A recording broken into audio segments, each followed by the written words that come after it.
Selamat datang kembali di sesi pendalaman kita. Nah, kali ini kita langsung fokus ya ke bagian kedua dari sumber Anda, Speak Memorably. Kita mau bahas soal menjadi pencerita yang, apa istilahnya? The Short-Winded Raconteur. Ringkas tapi tetap memikat gitu. Betul, jadi pencerita yang nggak bertele-tele tapi pesannya ngena. Iya, kita bakal gali strateginya nih, biar komunikasi kita lebih efisien.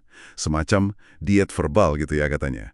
Plus, gimana caranya masukin humor cerdas biar nggak kaku dan lebih nempel pesannya. Siap ya? Siap dong. Ini jadi ingat kata Einstein ya, kalau Anda nggak bisa jelasin sesuatu secara sederhana, berarti Anda belum cukup paham. Nah ini dia intinya kenapa ringkas itu penting. Bener juga. Dan humor, kalau pas timing dan caranya, itu bisa jadi senjata ampuh banget. Coba kita bedah yuk mulai dari si diet verbal ini. Oke, diet verbal. Gimana tuh konsepnya? Intinya gini, kita itu sering banget pakai kalori kosong pas ngomong. Kata-kata yang nggak nambah makna, malah kadang bikin kabul pesannya.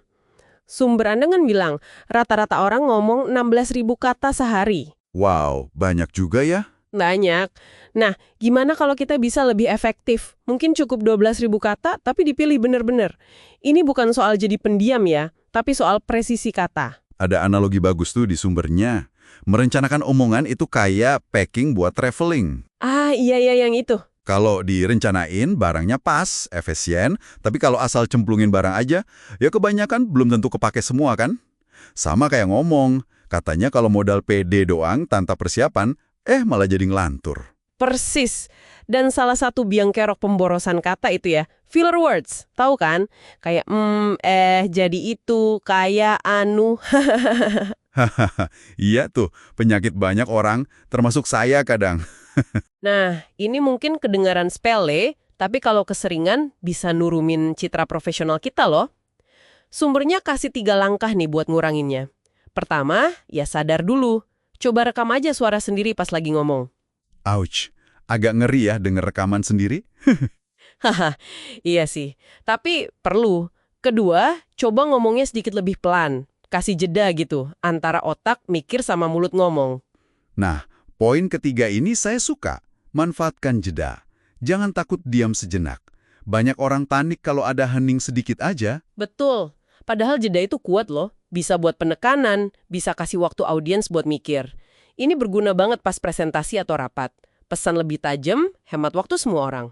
Oke, jadi ringkas itu kunci. Tapi, biar jadi pencerita memikat, katanya perlu humor juga.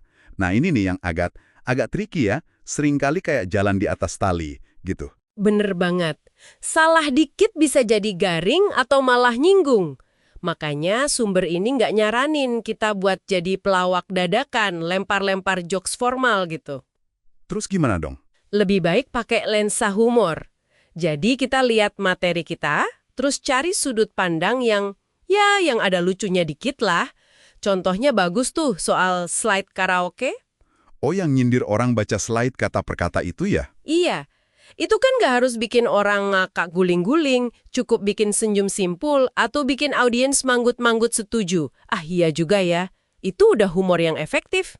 Masuk akal. Jadi lebih ke observasi jenaka gitu ya? Bisa dibilang gitu. Dan manfaatnya, lumayan gede loh. Ada riset Stanford tuh disebutin humor itu bisa bangun koneksi sama audiens, cairin suasana tegang, bangun trust, dan yang penting bikin pesan lebih gampang diingat.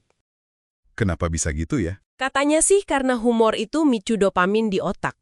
Bikin orang seneng, jadi lebih nerima informasi. Oke.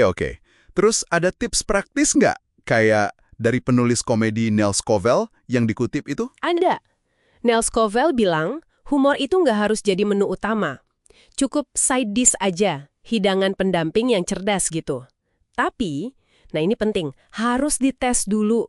Dites ke siapa? Ya, ke teman, kolega, atau siapalah yang ada percaya. Jangan langsung dibawain ke forum besar. Biar kita tahu reaksinya gimana. Dan mulailah dari sesuatu yang positif dan cerdas di awal. Oke. Terus gimana cara mulainya biar nggak kelihatan maksa atau aneh? Kuncinya itu relevansi sama otentisitas.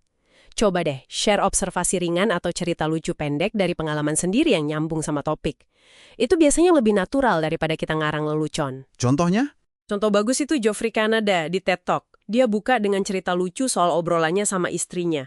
Santai gitu. Tapi terus dia transisi mulus ke topik serius soal pendidikan. Ada benang merahnya. Oh, yang dia pakai tema saya marah karena itu ya? Nah, iya itu. Itu nunjukin kalau humor sama keseriusan bisa jalan barengan. Humor cerdas bisa jadi pembuka pintu buat diskusi yang lebih dalam. Oke, jadi kalau dirangkum nih, jadi short-winded raconteur itu intinya kombinasi efisiensi dan koneksi ya? Tepat, terapkan diet verbal, buang yang nggak perlu, fokus ke inti. Terus jangan takut tambahin sentuhan humor yang pas dan udah diuji coba, biar narasi kita lebih hidup. Ini bukan cuma soal ngubah cara ngomong berarti ya? Lebih dalam dari itu. Ini soal ngubah cara kita mikir tentang komunikasi. Bukan cuma transfer info, tapi kesempatan buat bangun hubungan antar manusia. Ringkas itu nunjukin kita hargai waktu orang lain. Dan humor nunjukin sisi manusiawi kita ya? Betul sekali. Oke. Nah, sebagai penutup nih, mungkin jadi bahan renungan buat Anda yang dengerin. Coba deh di komunikasi Anda berikutnya, entah itu presentasi, rapat, atau ngobrol penting. Bisa nggak Anda coba identifikasi satu aja, kalori kosong yang bisa dihilangkan? Tantangan bagus tuh. Dan satu lagi, ada nggak momen di mana sedikit observasi cerdas atau humor yang relevan, bisa bikin pesan Anda jadi lebih berkesan buat lawan bicara Anda? Coba dipikirkan ya.